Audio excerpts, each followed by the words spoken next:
समय था लगभग 1500 वर्ष पूर्व, जब दुनिया के अधिकांश हिस्सों में यूनिवर्सिटी का कॉन्सेप्ट विकसित नहीं हुआ था। तब भारत की एक भूमि पूरे एशिया को ज्ञान दे रही थी। वह भूमि थी बिहार। उस समय चीन, तिब्बत और दूर दूर के देशों से लोग हजारों किलोमीटर की यात्रा करके बिहार आते थे। लेकिन आखिर क्यों? आखिर बिहार में ऐसा क्या था जो पूरे एशिया को अपनी ओर खींच रहा था? और कैसे बिहार से निकले विचार तिब्बत से होते हुए चीन और फिर जापान तक पहुंच गए? आज हम इसी स्वर्णिम अध्याय को समझेंगे कि आखिर बिहार ने एशिया को कैसे बदल दिया। जब हम बिहार का नाम सुनते हैं तो अक्सर हमारे मन में आज का बिहार आता है, लेकिन इतिहास के पन्ने कुछ और ही कहानी बताते हैं। लगभग 2500 वर्ष पूर्व यहाँ भूमि किसी साधारण प्रदेश का हिस्सा नहीं थी, बल्कि यहाँ भारत की सबसे शक्तिशाली भूमि बन रही थी। उस समय भारत एक देश नहीं था, यहाँ अनेक महाजनपदों में विभाजित था। कहीं कौशल था, कहीं वत्स था, कहीं अवंती थी तो कहीं गांधार था। लेकिन इन सब के बीच एक ऐसा राज्य लगातार मजबूत होता जा रहा था। उसका नाम था मगध, यानी आज का बिहार। मगध की शक्ति अचानक नहीं बढ़ी थी, इसके पीछे कई कारण थे। इसके पास गंगा जैसी विशाल नदी थी, उपजाऊ भूमि थी, लोहे के समृद्ध भंडार थे और सबसे महत्वपूर्ण व्यापार मार्ग। जो व्यापारी उत्तर भारत से पूर्व की ओर जाते थे उन्हें मगध से होकर गुजरना पड़ता, यानी धन भी यही आ रहा था और विचार भी यही आ रहे थे। धीरे धीरे मगध केवल एक राज्य नहीं रहा, वहाँ भारत की राजनीति का केंद्र बनने लगा। बिंबिसार आए, अजातशत्रु आए और मगध का प्रभाव लगातार बढ़ता गया। लेकिन किसी ने नहीं सोचा था कि आने वाले समय में यही भूमि सिर्फ भारत ही नहीं बल्कि पूरे एशिया की सोच को प्रभावित करेगी। इसी समय मगध की धरती पर एक और क्रांति जन्म ले रही थी। यहाँ तलवारों की क्रांति नहीं थी, यहाँ विचारों की क्रांति थी। लगभग 6ठी शताब्दी ईर्षा पूर्व एक राजकुमार अपने महल की सुख सुविधा छोड़ देता है। उसने वृद्धावस्था देखी, बीमारी देखी, मृत्यु देखी और फिर उनके मन में एक प्रश्न उठा, क्या जीवन केवल दुख और सुख का चक्र है या इसके पीछे कोई गहरा सत्य छिपा हुआ? इसी प्रश्न का उत्तर खोजते खोजते वहाँ वर्षों तक भटकता रहा। वनों में गया, आश्रमों में गया, तपस्या की, उपवास किए, लेकिन उत्तर नहीं मिला। मगध की भूमि पर बोध गया में एक पीपल वृक्ष के नीचे बैठकर उसे वहाँ ज्ञान प्राप्त हुआ जिसकी वो तलाश कर रहा था। वहाँ थे गौतम बुद्ध। उस दिन शायद किसी ने नहीं सोचा होगा कि बिहार की इस भूमि पर जन्मा यहाँ विचार एक दिन करोड़ों लोगों की सोच बदल देगा। बुद्ध ने कोई सेना नहीं बनाई, कोई साम्राज्य नहीं खड़ा किया, लेकिन उन्होंने लोगों को एक नया मार्ग दिया। करुणा का मार्ग, अहिंसा का मार्ग, मध्यम मार्ग और सबसे बड़ी बात, उन्होंने लोगों को प्रश्न पूछना सिखाया, सोचना सिखाया, समझाना सिखाया। यही वो बीज था जो आगे चलकर पूरे एशिया में फैलने वाला था। समय बीतता गया, मगध और शक्तिशाली होता गया। फिर आया मौर्य साम्राज्य। चंद्रगुप्त मौर्य ने एक विशाल साम्राज्य की नींव रखी और फिर इतिहास में प्रवेश हुआ एक ऐसे सम्राट का जिसका नाम आज भी दुनिया के महान शासकों में लिया जाता है, सम्राट अशोक। अशोक केवल एक राजा नहीं थे, वहाँ विजेता थे। उनका साम्राज्य उत्तर में हिमाचल से लेकर दक्षिण के बड़े हिस्सों तक फैला हुआ था। लेकिन फिर आया कलिंग का युद्ध। इतिहास के सबसे भयानक युद्धों में से एक युद्ध समाप्त हुआ, विजय अशोक की हुई। लेकिन रणभूमि पर बिखरी लाशों, घायलों की चीखों और हजारों परिवार का विनाश अशोक को भीतर तक झकझोर गया। कहा जाता है कि उस दिन अशोक ने अपने जीवन का सबसे बड़ा निर्णय लिया। उन्होंने युद्ध का मार्ग छोड़ दिया और बुद्ध के विचारों को अपनाया। यहीं से शुरू हुई इतिहास की शायद सबसे अनोखी यात्रा, क्योंकि पहली बार एक सम्राट अपनी शक्ति का उपयोग युद्ध फैलाने के लिए नहीं बल्कि विचार फैलाने के लिए कर रहा था। अशोक ने भिक्षुओं को अलग अलग क्षेत्रों में भेजा, स्तूप बनवाए, शिलालेख स्थापित कराए और बौद्ध विचारों को भारत की सीमाओं से बाहर पहुंचाना शुरू किया। श्रीलंका, नेपाल, मध्य एशिया और कई अन्य क्षेत्रों तक बिहार की इस भूमि से निकले विचार पहुंचने लगे। लेकिन यहाँ तो बस शुरुआत थी, क्योंकि बिहार का सबसे स्वर्णिम अध्याय अभी आना बाकी था। एक ऐसा अध्याय जिसके कारण दुनिया के अलग अलग देशों के लोग हजारों किलोमीटर की यात्रा करके बिहार आने वाले थे और उस अध्याय का नाम था नालंदा। लेकिन नालंदा आखिर इतनी विशेष क्यों थी? आखिर क्यों चीन, तिब्बत और दूर दूर के देशों से लोग हजारों किलोमीटर की यात्रा करके बिहार आते थे? इसका उत्तर समझने के लिए हमें लगभग 1500 वर्ष पीछे जाना होगा। उस समय दुनिया के अधिकांश हिस्सों में शिक्षा कुछ चुनिंदा लोगों तक सीमित थी, लेकिन बिहार में एक ऐसा ज्ञान केंद्र विकसित हो रहा था जो आने वाले कई सदियों तक पूरे एशिया को प्रभावित करने वाला था। उसका नाम था नालंदा।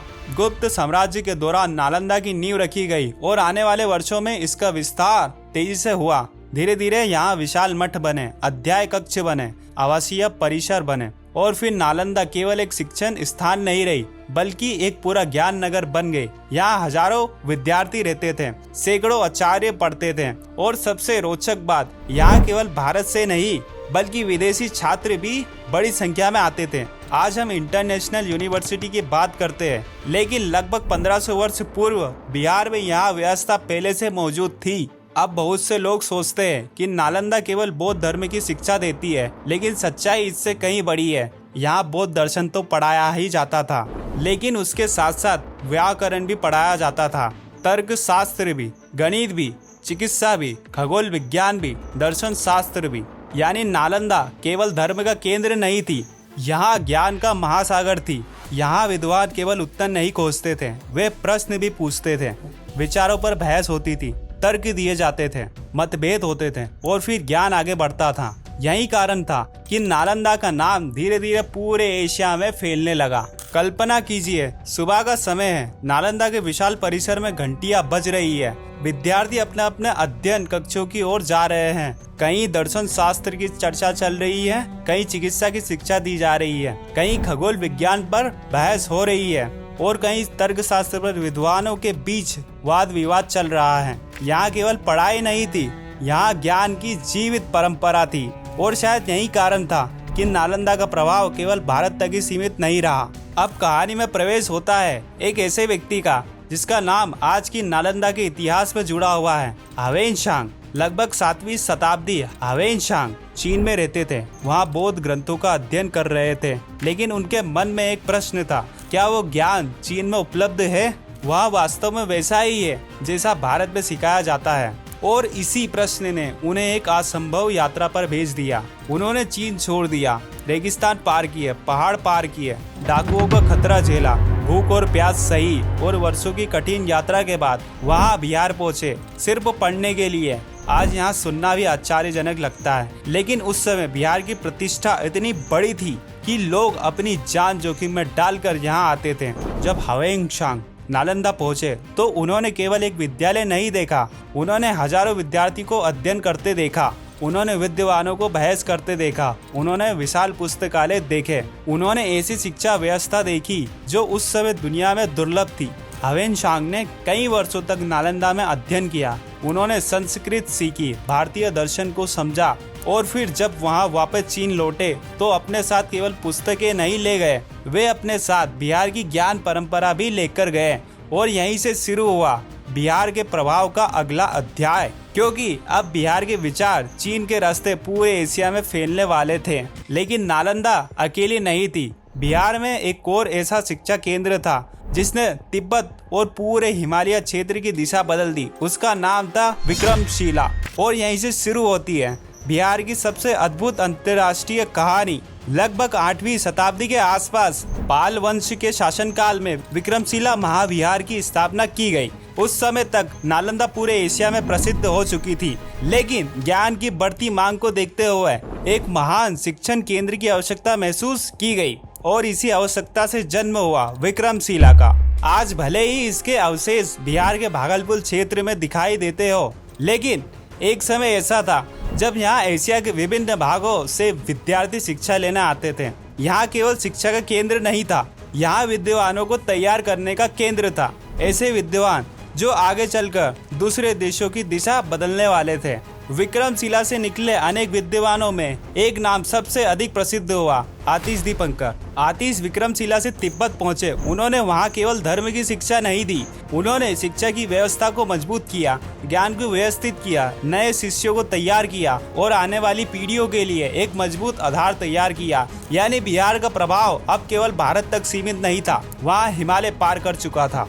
अब प्रश्न यहाँ है, तिब्बत तक तो पहुँचना समझ में आता है, लेकिन जापान तक आखिर बिहार जापान को कैसे प्रभावित कर सकता था? इसका उत्तर है ज्ञान की यात्रा। बिहार से निकले बौद्ध विचार और ग्रंथ व्यापार मार्गों तथा विद्वानों के माध्यम से पहले चीन पहुँचे। चीन में उनका अध्ययन हुआ, ग्रंथों का अनुवाद हुआ, नए विद्यालय स्थापित हुए। धीरे धीरे यही परंपरा कोरिया पहुंची और फिर जापान तक फैल गई। आज भी जापान के अनेक बौद्ध संप्रदाय अपनी परंपरा की जड़ें भारत और नालंदा की ज्ञान परंपरा से जोड़ते हैं। वही दूसरी ओर हिमालय को पार करके यही विचार तिब्बत भी पहुँचे, जहाँ विक्रमशिला और बिहार के विद्वानों ने उन्हें नई दिशा दी। यानी बिहार का प्रभाव केवल एक दिशा में नहीं बल्कि पूरे एशिया में फैल रहा था। और यही इस कहानी का सबसे अद्भुत हिस्सा है। अब तक हमने बुद्ध को देखा, अशोक को देखा, नालंदा को देखा, विक्रमशिला को देखा, लेकिन अब उस प्रश्न का उत्तर देने का समय आ गया जिससे हमने इस यात्रा की शुरुआत की थी। आखिर बिहार ने एशिया को कैसे बदला? क्या बिहार ने विशाल सेनाएं भेजी? नहीं। क्या बिहार ने दूसरे देशों पर शासन किया? नहीं। क्या बिहार ने साम्राज्य फैलाकर एशिया को बदला? नहीं। बिहार ने एशिया को बदला ज्ञान से। बिहार ने शिक्षा दी, बिहार ने विचार दिए, बिहार ने तर्क दिया, बिहार ने बहस और संवाद की परंपरा दी। और यही कारण है कि सदियों बाद भी तिब्बत, चीन, कोरिया और जापान में बिहार की छाप दिखाई देती है। लेकिन इतिहास का नियम है, जो ऊपर उठता है वही कभी ना कभी गिरता भी है। भारत का राजनीतिक परिदृश्य बदलने लगा, पुराने राजवंश कमजोर हो रहे थे, नए शासक उभर रहे थे और इसी उथल पुथल के बीच बिहार के महान शिक्षा केंद्र भी संकट में पड़ गए। नालंदा पर आक्रमण हुआ, विक्रमशिला पर आक्रमण हुआ, पुस्तकालय नष्ट हुए, विद्वान बिखर गए और सदियों से जल रही वहाँ ज्ञान की ज्योति धीरे धीरे मंद पड़ गई। लेकिन एक चीज समाप्त नहीं हुई, विचार। क्योंकि विचार तलवार से नहीं मरते, वे पीढ़ियों से साथ आगे बढ़ते हैं। अगर पूरी कहानी को एक वाक्य में समझे तो बिहार ने एशिया को अपनी शक्ति से नहीं, अपने ज्ञान से बदला था। यहीं बुद्ध को ज्ञान मिला, यहीं से अशोक ने विचारों को सीमाओं के पार पहुंचाया, यहीं नालंदा और विक्रमशिला जैसे महान संस्थान खड़े हुए और यहीं से निकला नॉलेज नेटवर्क, जिसने सदियों तक एशिया की शिक्षा, दर्शन और सोच को प्रभावित किया। तिब्बत, चीन और जापान तक प्रभाव छोड़ा। यही कारण है कि इतिहास में बिहार का स्थान केवल एक राज्य का नहीं बल्कि पूरे एशिया के शिक्षक का माना जाता है। इतिहास के पन्नों में बिहार सिर्फ एक राज्य नहीं था बल्कि पूरे एशिया का शिक्षक था। अगर आपको इतिहास की ऐसी ही अनसुनी और रोचक कहानियां पसंद है तो इतिहास मार्ग को सब्सक्राइब जरूर करें। और जैसे ही हमारा परिवार 5000 सब्सक्राइबर्स पूरा करेगा, हम करेंगे अपना पहला फेस रिवील। मैं आपसे फिर मिलूंगा इतिहास के एक और रोचक सफर में। जय हिंद, धन्यवाद।